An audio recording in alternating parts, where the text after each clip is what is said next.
क्या आरएसएस पर प्रतिबंध लगाना चाहिए, लगाया जाना चाहिए एक बार फिर से? अब मेरा वैयक्तिक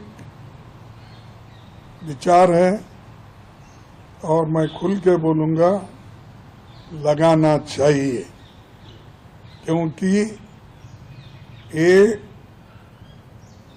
वल्लभ भाई पटेल जो चीजें हमारे सामने रखी है, अगर उसको मर्यादा प्रधानमंत्री देते हैं, शाह देते हैं, तो इसको होना चाहिए।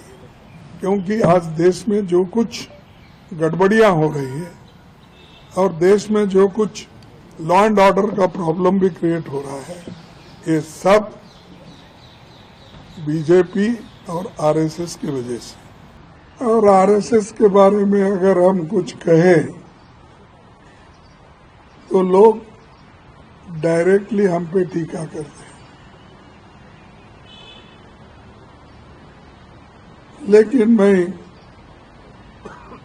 सरदार पटेल जी के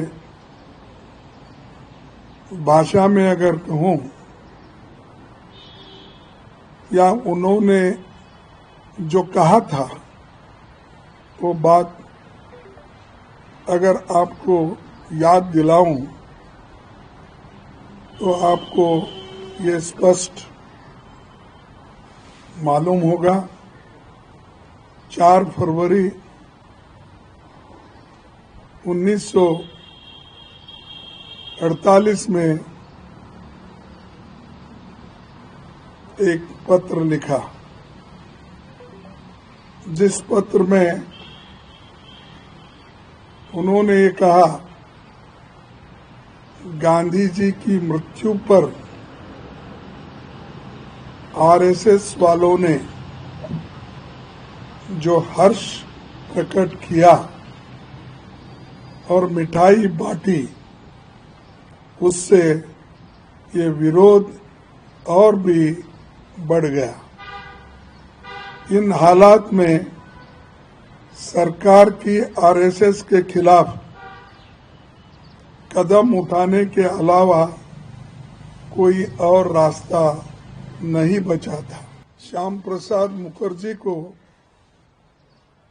ये पत्र लिखते हुए उन्होंने कहा, और ये भी उन्होंने कहा कि जो रिपोर्ट उनके पास आई थी, उस रिपोर्ट का जिक्र करते हुए रिपोर्ट से सिद्ध होता है आरएसएस और हिंदू महासभा, खासकर संघ की गतिविधियों के कारण देश में जिस वातावरण का निर्माण हुआ, उसी से गांधी जी की हत्या हुई। ये तो मैं उनके शब्दों में कह रहा हूं और उन्होंने जो कहा है वो आपके सामने पेश कर रहा हूं। लेकिन जो लोग गांधी जी की हत्या करने वाले हैं, गांधी जी के बारे में बुरा सोचने वाले आज हमको कहते हैं कि कांग्रेस पार्टी वल्लभ भाई पटेल को याद नहीं करती।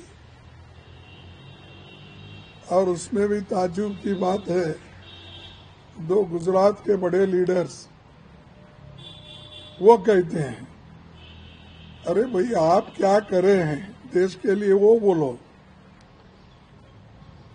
लेकिन हमने तो जो देश को आजादी दिलाई, इसके लिए हमने लड़ा।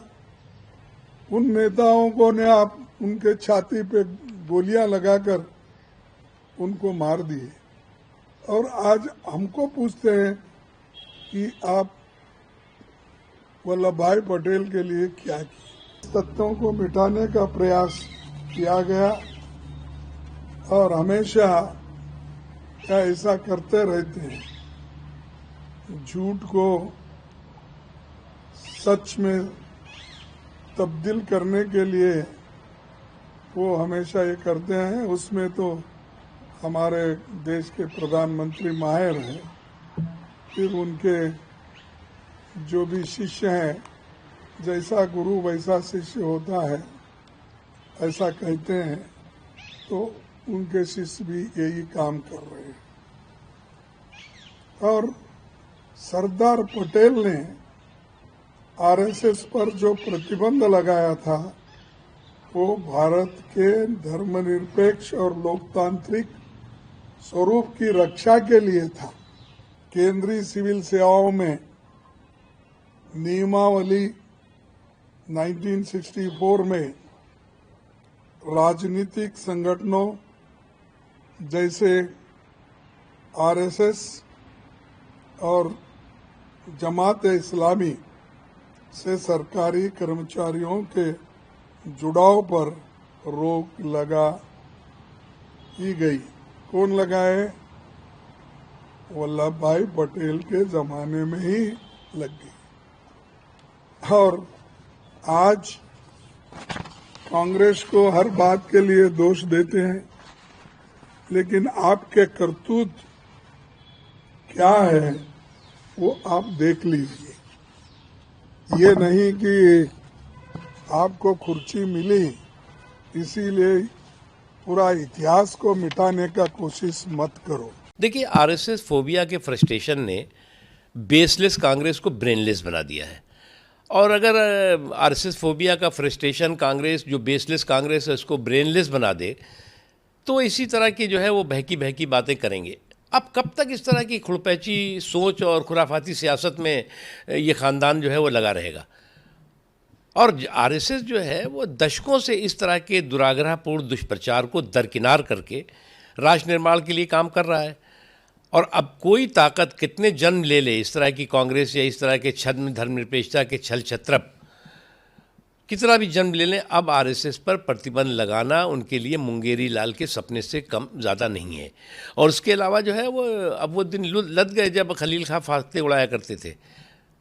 आप जो है वो आरएसएस के राष्ट्रवादी जो संकल्प है, जो राष्ट्रवादी उनकी परिश्रम और तपस्या है, उसको जो है वो आप उसके बारे में आप दुष्प्रचार करते करते जो है वो आज कहाँ पहुँच गए हैं आप? जहाँ तक सवाल है आज आरएसएस या आरएसएस के बारे में, आरएसएस जो है वो इन तमाम चीज़ों के बावजूद वो बिना रुके हुए, बिना थके हुए राष्ट्र निर्माण की दिशा में काम कर रहे हैं, सांस्कृतिक राष्ट्रवाद के लिए काम कर रहे हैं। और उनके परिश्रम का परिणाम है और तपस्या की ताकत है उनके स्वयंसेवकों की कि आज आरएसएस जो है वो दुनिया का सबसे बड़ा गैर राजनीतिक संगठन के तौर से उभरा है और लोग स्वीकार भी कर रहे हैं, लोग सम्मान भी कर रहे हैं।